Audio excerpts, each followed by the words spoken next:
بسم الله الرحمن الرحيم. ثم طائفة من المفهومات تحمل على نفسها حملا شائعا كالمفهوم والممكن العام ونحوهما، وطائفة لا تحمل على نفسها بذلك الحمل بل يحمل عليها نقائضها كالجزئي واللامفهوم. ومنها هنا اعتبر في التناقض اتحاد نحو الحمل فوق الوحدات الثمانی الضائعات. پھر مفہومات کی ایک جماعت، ثم طائفۃ من المفہومات، پھر مفہومات کی ایک جماعت محمول ہوتی ہے اپنے ہی نفس پر حمل شائع کے ساتھ، جیسے مفہوم اور ممکن عام وغیرہ، ونحوہما وغیرہ ترجمہ کر لیں یا ان دونوں کے مثل. وطائفۃ لا تحمل علی نفسها بذلک الحمل، اور بعض مفہومات نہیں محمول ہوتے اپنے نفس پر اس حمل کے ساتھ، بل یحمل علیہا نقائضها، بلکہ حمل ہوتا ہے ان پر ان کی نقیضوں کا، کالجزئی واللامفہومی، جیسے کہ جزئی اور لامفہوم. ومنها ہنا، اور اسی وجہ سے اعتبار کیا گیا ہے تناقض میں طریق حمل کے اتحاد کا وحدات ثمانیہ مشہورہ کے علاوہ. ومنها ہنا اعتبر فی التناقض، اور اسی وجہ سے اعتبار کیا گیا ہے تناقض میں اتحاد نحو الحمل، طریق حمل کے اتحاد کا وحدات ثمانیہ مشہورہ کے علاوہ، ضائعات مشہور، فوق علاوہ. ما قبل میں مصنف رحمۃ اللہ علیہ نے یہ بیان کیا تھا کہ ہر مفہوم کا حمل اپنی ذات پر اور نفس پر حمل اولی ہوتا ہے. تو یہاں سے مصنف رحمۃ اللہ علیہ نے مفہوم کی تقسیم کی ہے کہ بعض مفہوم تو ایسے ہیں کہ ان کا حمل اپنے نفس پر حمل شائع کے طور پر ہوتا ہے، اور بعض مفاہیم ایسے ہیں کہ ان کا حمل اپنے نفس پر حمل شائع نہیں ہوتا. اس کی پہچان کیا ہے کہ مفہوم کا حمل اپنے نفس پر یا حمل شائع کے طور پر ہے یا حمل شائع کے طور پر نہیں ہے؟ تو اس کی پہچان یہ ہے کہ جس مفہوم کا مبدا اس مفہوم کے لیے عارض ہو سکتا ہو، ایسے مفہوم کا حمل حمل شائع ہوگا. جیسے مفہوم ممکن عام، ان مفاہیم کو ان کے جو مبادی ہیں، مفہوم کا مبدا فہم اور ممکن عام کا مبدا امکان عام، تو مفہوم کو فہم عارض ہوتا ہے، ممکن عام کو امکان عام عارض ہوتے ہیں. تو ان مفاہیم کا، یعنی مفہوم جو ایک مفہوم ہے اور ممکن عام جو ایک مفہوم ہے، ان دونوں مفہوموں کو ان کے مبدا یعنی فہم اور امکان عام یہ عارض ہوتے ہیں. اور ایسے مفہوم کا حمل حمل شائع کیوں کہلاتا ہے؟ تو حمل شائع کہلانے کی وجہ یہ ہے کہ جب کسی شے کا مبدا کسی کو عارض ہو تو اس کا مشتق بھی عارض ہو سکتا ہے، اور مشتق کا عارض ہونا یہ حمل بالاشتقاق کہلاتا ہے، اور حمل بالاشتقاق یہ حمل شائع کی ہی ایک قسم ہے. چنانچہ اگر ہم کہیں المفہوم مفہوم، یا کہیں الممکن العام عام، تو یہ بالکل درست ہے. کیوں؟ اس لیے کہ یہاں پر جو ہے مشتق عارض ہو رہا ہے اور اس کا نام حمل بالاشتقاق ہے، اور حمل بالاشتقاق شائع ہی کی ایک قسم ہے، تو ظاہر بات ہے حمل شائع ہوگا. اور اگر کسی مفہوم کا مبدا اس کے لیے عارض نہ ہو سکتا ہو تو ایسے مفہوم کا حمل اپنے نفس پر حمل شائع نہیں ہوگا،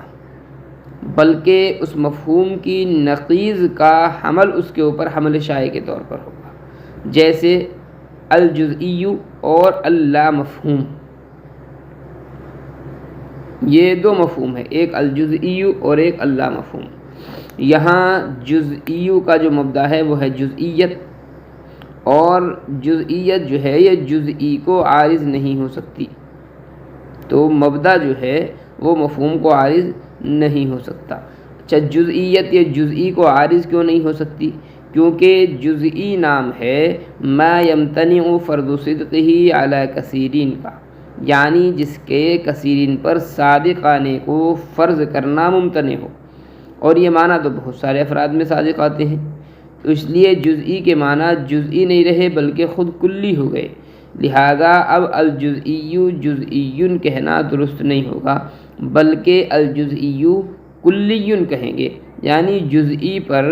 جزئی کی جو نقیض ہے کلی اس کا حمل شائع ہوگا، جزئی پر اس کا جو مبدا ہے جزئیت اس کا حمل شائع نہیں ہوگا۔ وَمِنْ هَاهُنَا اُعْتُبِرَ، چونکہ حمل اولی کے اعتبار سے ہر مفہوم کا حمل ہوتا ہے اپنے نفس پر، تو مگر حمل شائع کے اعتبار سے چونکہ بعض کا حمل ہوتا ہے بعض کا نہیں ہوتا ہے، تو مصنف رحمۃ اللہ علیہ فرماتے ہیں وَمِنْ هَاهُنَا اُعْتُبِرَ سے کہ حمل میں اس فرق کی وجہ سے تناقض میں وحدت ثمانیہ کی شرط کے علاوہ ایک شرط اور ہو گئی، چونکہ حمل اولی کے اعتبار سے ہر مفہوم کا حمل اپنے نفس پر ہوتا ہے، مگر حمل شائع کے اعتبار سے ہر مفہوم کا حمل اپنے نفس پر نہیں ہوتا، بعض کا ہوتا ہے بعض کا نہیں ہوتا، تو حمل میں اسی فرق کی وجہ سے تناقض میں وحدت ثمانیہ کی جو شرط ہے اس کے علاوہ یہ بھی وحدت ثمانیہ یعنی 8 چیزوں کی جو شرط ہے، جس کو شاعر نے کہا ہے در تناقض شرط وحدت شرط دان وحدت موضوع و محمول و مکان، وحدت شرط و اضافت جز و کلت اور وغیرہ وغیرہ، قوت و فعل در آخر زماں یہ ہے۔ در تناقض حشت وحدت شرط تاں وحدت موضوع و محمول و مکان، وحدت شرط و اضافت جز و کل قوت و فعل در آخر زماں، تو یہ جو 8 شرائط ذکر کی گئی ہیں تناقض کی، یعنی 8 شرطوں میں وحدت ہونی چاہیے، تو وحدت ثمانیہ کی جو شرط ہے فرماتے ہیں مصنف کہ اس کے ساتھ ساتھ ایک چیز اور ضروری ہوگی، اور وہ یہ ہے کہ دونوں نقیضوں میں حمل میں بھی اتحاد، یعنی اگر ایک جگہ حمل اولی کے اعتبار سے اس بات ہو تو اس کی نقیض میں بھی حمل اولی ہی کے اعتبار سے سلب ہو، ورنہ تناقض نہیں ہوگا۔ مثلا کوئی شخص الجزئی جزئی اور الجزئی لیس بجزئی کہے، اور پہلے میں حمل اولی مراد لے اور دوسرے میں حمل شائع مراد لے، تو تناقض نہیں ہوگا۔ وهو أن الحمل محال لأن مفهوم جاء عين مفهوم با أو غيره،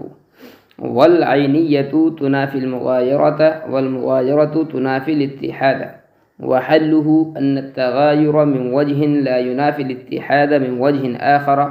نعم يجب أن يؤخذ المحمول لا بشرط شيء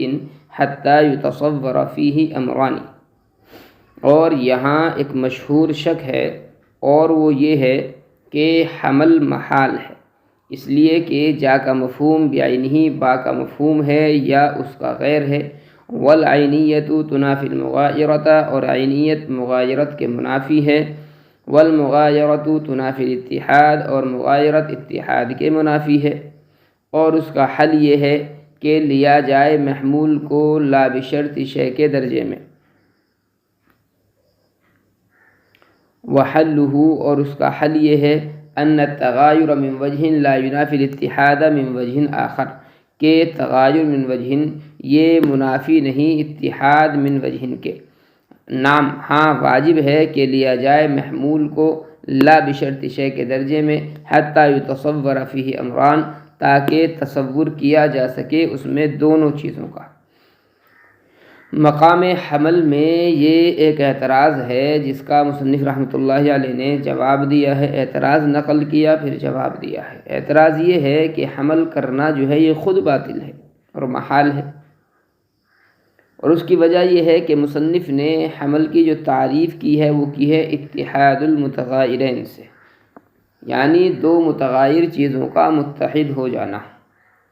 اب سوال یہ ہے کہ موضوع اور محمول دونوں ایک ہی ہیں یا ایک دوسرے کا غیر ہے؟ اگر آپ یہ کہیں کہ دونوں میں اتحاد ہے تو اتحاد تو مغایرت کے منافی ہے، اور اگر مغایرت آپ کہیں کہ دونوں میں مغایرت ہے تو یہ اتحاد کے منافی ہے۔ تو معلوم یہ ہوا کہ اتحاد اور مغایرت جو ہیں دونوں ایک دوسرے کے متنافی ہیں، اور محل واحد میں یعنی ایک ہی حمل میں دونوں کا اعتبار کیا گیا ہے۔ اس لیے حمل جو ہے اجتماع متنافیین کو مستلزم ہے، اور جو چیز اجتماع متنافیین کو مستلزم ہو وہ محال اور باطل ہوتی ہے۔ تو یہ ایک اعتراض ہے۔ حلہ سے مصنف رحمۃ اللہ علیہ نے اس شک کے مشہور کا جواب دیا کہ یہاں اجتماع متنافیین لازم نہیں آئے گا، کیونکہ اجتماع متنافیین وہاں لازم ہوتا ہے جہاں تغایر من کل الوجوہ ہو اور اتحاد بھی من کل الوجوہ ہو، اور حمل کی تعریف میں ایسا نہیں ہے۔ یہاں اتحاد بھی من وجہ ہے اور تغایر بھی من وجہ ہے۔ اتحاد ہے ذات کے اعتبار سے اور دونوں میں تغایر ہیں مفہوم کے اعتبار سے، لہذا اجتماع متنافیین لازم نہیں آیا۔ اس لیے حمل کا انکار بھی ظاہر ہے پھر درست نہیں ہوا۔ نعم یجب سے مصنف رحمۃ اللہ علیہ فرماتے ہیں کہ من وجہ اتحاد اور من وجہ تغایر جو ہم نے کہا ہے اس کے لیے ایک چیز ضروری ہے کہ محمول کو مرتبہ اطلاق میں لیا جائے، یعنی لا بشرط شے کے مرتبے میں، کیونکہ اگر محمول بشرط شے کے مرتبے میں ہو یعنی موضوع کی شرط اس کے اندر ہو تو موضوع اور محمول دونوں کا صرف اتحاد ہوگا، اور اگر محمول بشرط لا شے کے درجے میں ہو یعنی بشرط لا موضوع کے نہ ہونے کی شرط کے درجے میں ہو تو دونوں میں تغایر محض ہو جائے گا۔ پھر دونوں ہی امر یعنی اتحاد اور تغایر کا تحقق جو ہے وہ لا بشرط شے یعنی مرتبہ اطلاق میں ہی ہو سکتا ہے۔ اس لیے یہاں پر وہی مراد لیا جائے گا، یعنی محمول کے اندر محمول کو لا بشرط شے کے درجے میں رکھا جائے۔ جب محمول کو لا بشرط شے کے درجے میں رکھا جائے گا تو بیک وقت اتحاد اور تغایر دونوں کا تحقق ہو جائے گا۔ اس لیے کہ اب ہم کہہ سکتے ہیں کہ اتحاد ذات کے اعتبار سے ہے اور تغایر مفہوم کے اعتبار سے ہے دونوں کے اندر۔